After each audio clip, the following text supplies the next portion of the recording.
Vamos. Até porque tem que salvar dinheiro, economizar dinheiro, porque a conta de luz pode ficar ainda mais cara. Poucos dias após o governo acionar a bandeira verde na conta de luz, lembra que a gente trouxe essa informação aqui? A diretoria da Agência Nacional de Energia Elétrica, a ANEEL, propôs aumentos superiores a 50% nas tarifas de bandeira amarela e vermelha. É sobre essa proposta de reajuste que a gente vai conversar agora com o professor da Universidade de São Paulo e ex-presidente da Eletropaulo, atual Enel, Paulo Feldman. Paulo, bem-vindo ao Live CNN, boa tarde. Boa tarde, Marcela. Boa tarde, Daniel. Agradeço o convite para estar aqui com vocês. Paulo, justifica essa proposta de aumento nas bandeiras? Veja, é claro que é um aumento exagerado, mas é um aumento que esperamos que nem seja utilizado, ou que seja utilizado muito pouco. Porque, na verdade, o que a ANEEL fez foi estabelecer o valor dessas faixas que só são usadas em situações emergenciais. Esperamos que não aconteça a necessidade. Ela vai acontecer se novamente os reservatórios diminuírem e ficarem vazios ou quase vazios como estavam há meio ano atrás. Vieram as chuvas, os reservatórios encheram bastante, foi uma coisa muito boa, ninguém esperava tanta chuva quanto aconteceu nesses últimos meses. Então, agora, nós estamos protegidos por alguns meses, até o próximo verão, quando então teremos chuvas novamente. Provavelmente, então, não teremos que usar essas tarifas especiais, que são necessárias só em épocas quando há necessidade de acionar as usinas termoelétricas, que são muito caras. Isso acontece quando há falta de chuvas. A previsão agora é que o problema, se acontecer, vai acontecer daqui a um ano, quase um ano.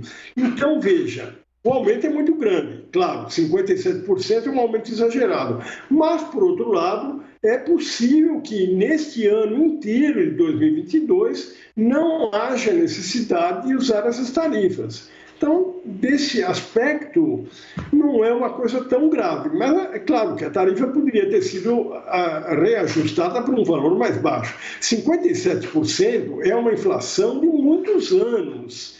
Então, isso é que não foi correto, não foi adequado. O governo, a ANEEL, deveria ter usado uma tarifa mais condizente com a inflação dos últimos anos, desde a vez que houve o último reajuste. E aí sim seria um reajuste muito mais baixo, talvez da ordem de 20%.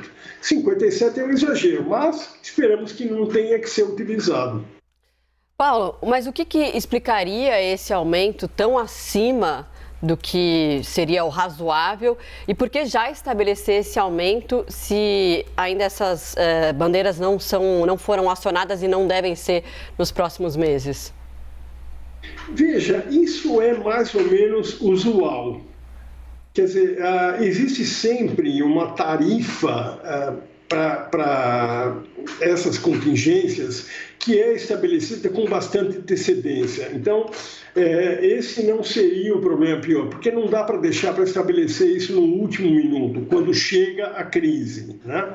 É normal que a ANEEL defina essas tarifas com alguns meses de antecedência para aquela situação emergencial, se ela vier a acontecer. Então, isso não é de todo grave. O que eu acho é que nós continuamos cometendo um erro grave, que é o de depender de chuvas. Veja, nós temos um sistema elétrico altamente dependente de água e, portanto, de chuvas. Quando há falta de chuvas, como aconteceu no final do ano passado, os reservatórios ficam vazios e aí surge um problema. Não é adequado você depender de chuvas, principalmente num momento em que o mundo está atravessando mudanças climáticas muito fortes.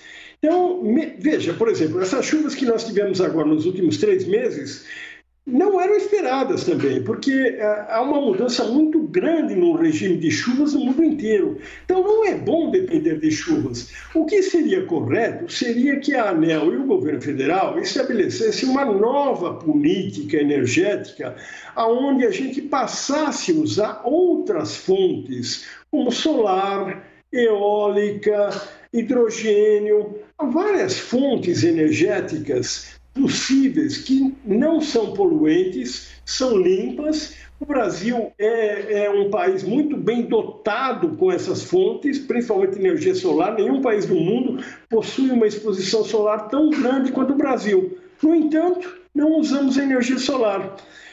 Energia eólica também, somos um dos países que mais dispõe de ventos em todo o nosso litoral. Poderíamos usar energia eólica muito mais, não usamos. Então é aí que está o erro, em continuarmos dependentes de chuvas.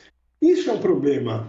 E aí existem essas necessidades de eventuais contingências para o caso de São Pedro não colaborar, né? Diminui a intensidade das chuvas, o Brasil entra em estado de emergência, tem que ligar as usinas termoelétricas.